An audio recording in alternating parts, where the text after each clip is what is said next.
Mortal Kombat 1 on Nintendo Switch manages to deliver this superb game story and towers modes in a state that's playable, but only if you've got plenty of patience. There are frame rate issues, big resolution dips, input and timing problems related to performance drops, missing content, game-breaking bugs in invasion mode, long loading times, and unresponsive menus. If you are a huge Mortal Kombat fan whose only option is Switch, you may be able to press through all of this. However, if you have any other option, we suggest you stay away from this one for now. Mortal Kombat 1 proves to be too much for the Switch's dated hardware.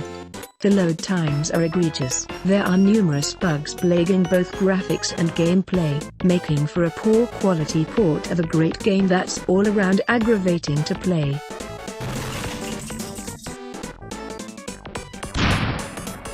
Mortal Kombat 1 is an excellent fighting game that managed to surpass Mortal Kombat 11 in almost every way, but I'd avoid getting it on Steam Deck unless you're okay with 30 FPS gameplay.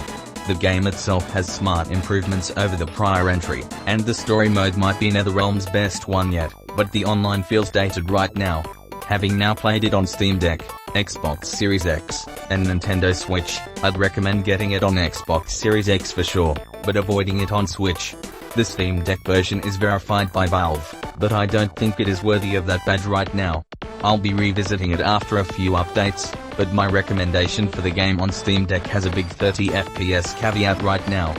There's the skeleton of a good Mortal Kombat here, but it's lacking in meat. Low on personality and half-baked in its attempt to reboot the story, it feels fated to be remembered as the least interesting of the modern MK games. Hey, that's pretty good. I am a huge Mortal Kombat fan. I bought this game early because I had been waiting for a Mortal Kombat like this since X.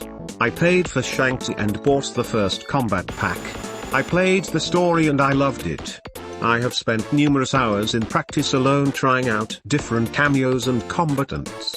I do not regret the money I have spent. I loved everything, until today.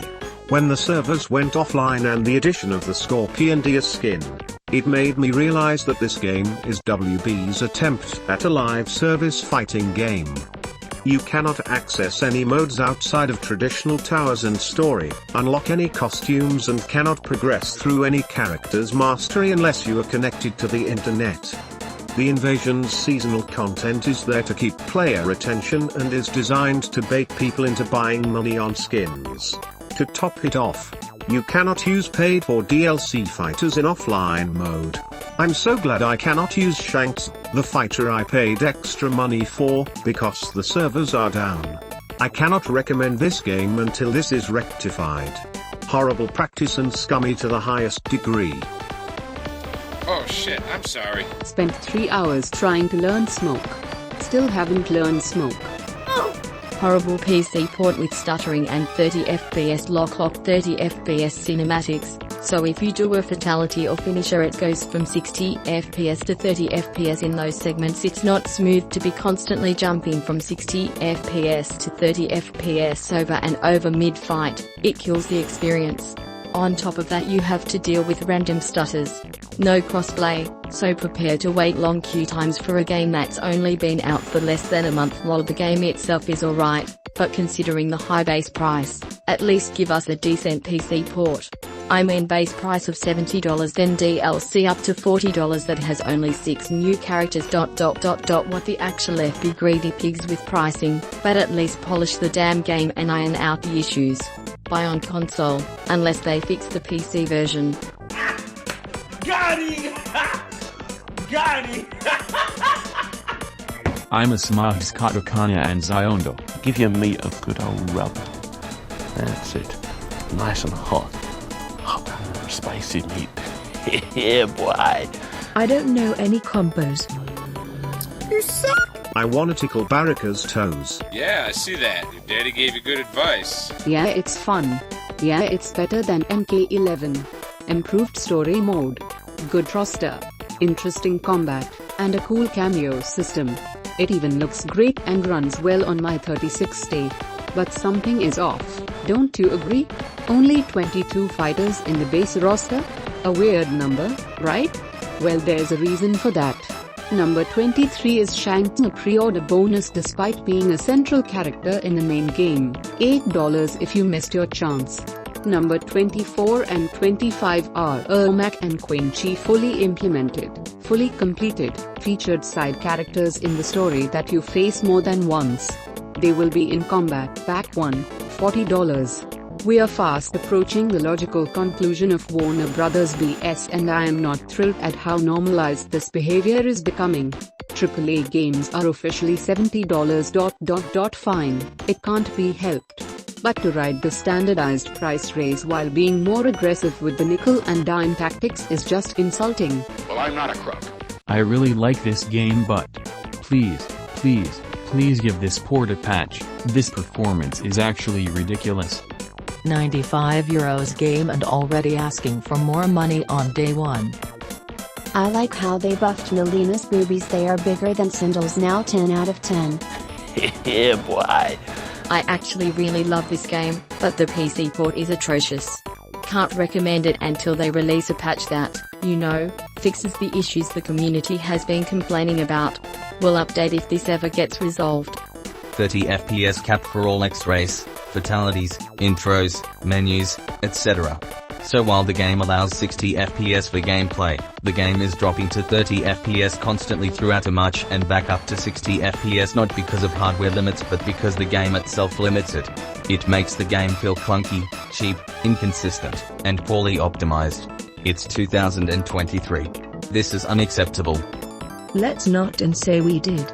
The game latency is absolute dog water, not to mention the frames drop to 30 during action scenes. Ping rating is absolutely terrible. Can we talk about the paywall for characters? Why buy a $70 game, with a $40 expansion plus $8 per additional characters? $126. Yay, no.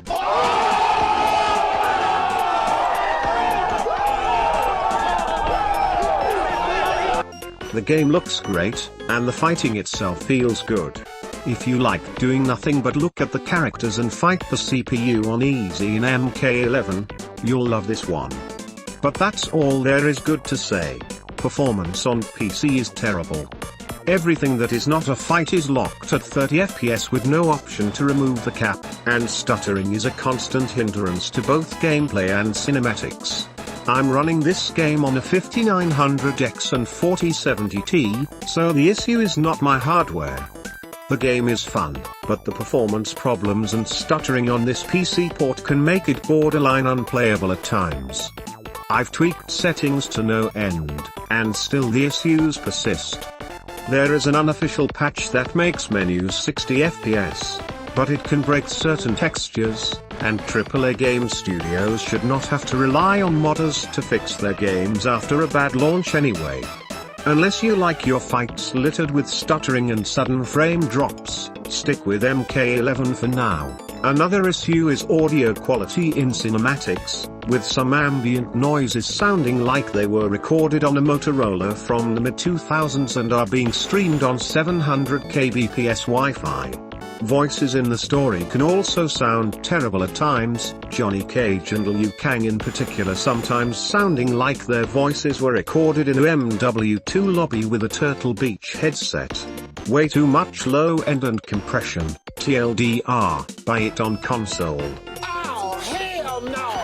Fix the game. A bunch of people are unable to rematch anybody they fight because of a bug.